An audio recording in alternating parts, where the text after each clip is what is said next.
An op-ed piece in truthdig.com by Lark Lowe says, third parties, your time is now. It's an excellent article. I'll go into the details of it, basically talking about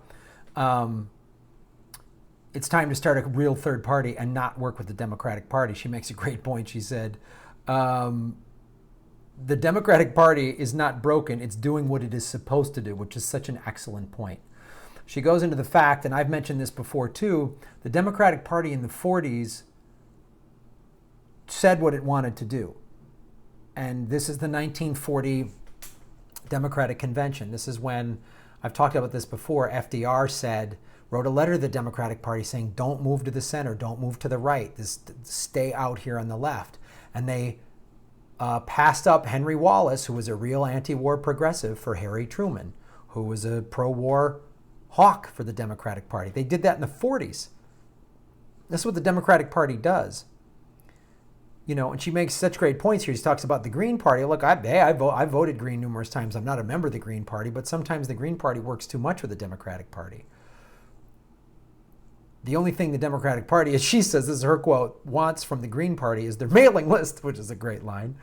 And she goes, and I'm going to what she says here, is make some great points about history of third parties and how they were effective at various points in time in changing the political landscape and changing the political system. So she makes great points. If you live in Los Angeles or New York, think about your life right now under a Democratic everything. Is this what you want the end of Donald Trump to look like? When Trump is gone, do you want to see a cool coffee shop owned by trust funders on every corner, $5,000 rents with 5 roommates, steadily looking for work in a gig economy where you can't save and you have to work for Uber on the weekends, teach yoga at night, float from contract job to contract job, even though you have a master's degree?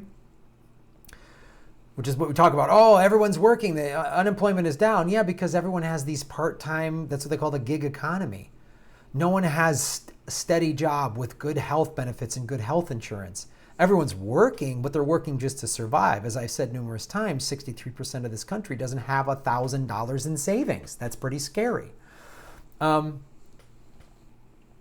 about wars in the Middle East or Africa? Or notice the exploitation of people without papers because they're not white? Is this the United States we want after Trump? Because this is the United States we have had for the last 30 years. Such a great point that she's making. And everybody screams, Trump is evil, Trump is evil. Oh my God, yeah, he's bad, I don't like him. But everyone acts like everything was great leading up to him. When was it great? Clinton's 3 strikes law? Putting a bunch of black men behind prison, gutting welfare? Privatizing the prisons? Getting rid of Glass-Steagall? This is all stuff that a Democratic 2-term president did. Collaborating with the Democrats has always ended with co-option, moving the third party to the right, ostracizing any stragglers and labeling them communist, and cementing the idea that people are on the left that the Democrats are only the real option. Right? You hear that? I hear that all the time online. Anytime I go after corporate Democrats on Twitter, somebody on Twitter is like, oh, Graham, we need them. We need to resist Trump. And it's like, no, they're part of the problem.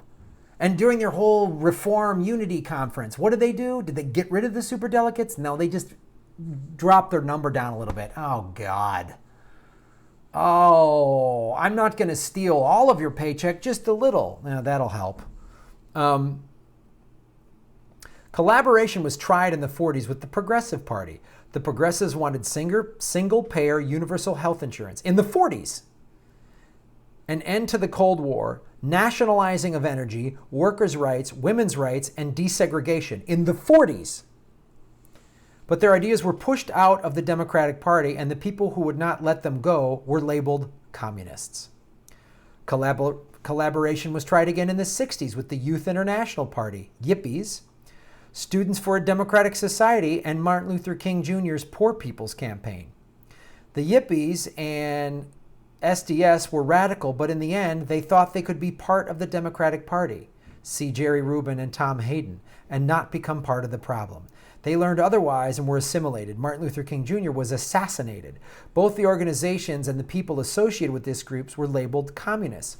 This is the other thing, too, about Dr. King. They always talk about his I Have a Dream speech, which is a wonderful speech. It's a beautiful speech. It makes great points. It's a great sentiment. But all of the, when he started talking more about socialism and ending the wage inequities and the wealth inequities in America and ending all of these endless corporate wars, when he started saying that in 65 and 66 and 67, those speeches aren't bronzed and put on plaques. We don't hear those speeches, but he talked a lot about that. So the Democratic Party and neoliberals just sort of co-opted his I Have a Dream speech to say, yay, diversity, diversity, which is a fine thing, but not with, we can't have diversity with socialism and anti-war. We can't have those things. Collaboration was tried yet again in the 80s with Jesse Jackson's Rainbow Coalition. The Rainbow Coalition was amazingly successful and was able to get broad support from a diverse race and class of people. The Democrats didn't like the idea of racial and class harmony and instead supported the uninspiring Walter Mondale, who got crushed. Because even though white people showed they would support Jackson, the Democrats as a whole are racist and they like war, so they couldn't risk change that involved potentially losing money. And by the way, there's a black woman writing this, which is awesome. The Democrats' support of Mondale helped re-elect Ronald Reagan in 1984. Iran-Contra had just started and Reagan was vulnerable. A candidate Jackson may have won. Afterward, there were whispers that he was a communist. I love people calling out the Democrats for who they are. It's like an infamia. You can't say the Democrats are racist. Yeah, they are. Very racist. Super racist. They've been super racist. Hillary Clinton had, basically slave prison labor clean the governor's mansion when her husband was governor of Arkansas. She supported private prisons. In the early 2000s and 2016, the Greens ran educational campaigns, but Jill Stein's tenacity in her 2016 campaign has led her to being accused of collaborating with the Russians who used to be the communists. What assistance from the Democrats are Greens getting to combat this ridiculous but very dangerous accusation? This is what Jill deserves for running against Hillary. Working within the Democratic Party system and running educational campaigns is not going to help anyone. It will not prevent anyone competent who is involved in any kind of third party from being viewed as an extreme threat. NAFTA, signed by Bill Clinton, a Democrat, charter schools, which dismantled the United States' only university-supported institution other than Social Security, are supported by many Democrats, including former Secretary of Education Arne Duncan. Wars in the Middle East that could have been stopped by Obama and Clinton, as I've talked about numerous times. Obama, with Secretary of State Hillary Clinton, took us from 2 wars to 7. We have the free market running amok in New York and California real estate and labor markets. Both states have Democratic governors and these are the bluest of blue states. Rents and housing prices in California are completely out of control. Completely. In Los Angeles and San Francisco, completely out of control. I've said this before. I can't afford to leave my 1-bedroom rent-controlled apartment. I can't. I can't leave here.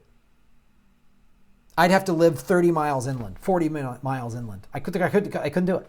Or I'd have to have 3 roommates. If you have any progressive ideas and want to put people first, the Democratic Party's job is to, quote, work with you. They work with you by putting a tie on you, placing you on a committee, and moving you away from anything having to do with economic or international policy. You'll be on the Purple Flower Campaign. What is the Purple Flower Campaign? Who knows, but it doesn't sound diverse, and wouldn't that be a rad hashtag? But doesn't it sound diverse, and wouldn't that be a rad hashtag? That's funny. The two-party system is a tool to maintain a feast or famine paradigm. It keeps the United States at war with itself and internationally. It supports the binary idea of good versus evil with no option other than you're for us or against us. The Democrats are good guys in their own minds, and if the Republicans are the only other choice, in the average liberal-leaning person's mind, the lesser evil is good, which has killed us. The reason we have Trump is because of that lesser of two evils thinking. That centrist capitulation bullshit. But another world is possible. Third parties, your time is now. It has to be now. We can't survive with a little bit of evil anymore. I've said this before, and I back what Lark Lowe says. And purity tests, we need them. We can't acquiesce to like, well, I'd like universal health care, but it's pie in the sky. It's not pie in the sky. Cutting the military budget in half is not pie in the sky. Getting us off of Middle Eastern oil is not pie in the sky. A Green New Deal is not pie in the sky. Free college tuition is not pie in the sky. Ending wars is not pie in the sky. All doable. We're the richest country in the history of the world. We could do it in overnight. Thanks for watching the show. Thank you for being a progressive. And thank you for waking up, and hope others in your circle are being woken up as well.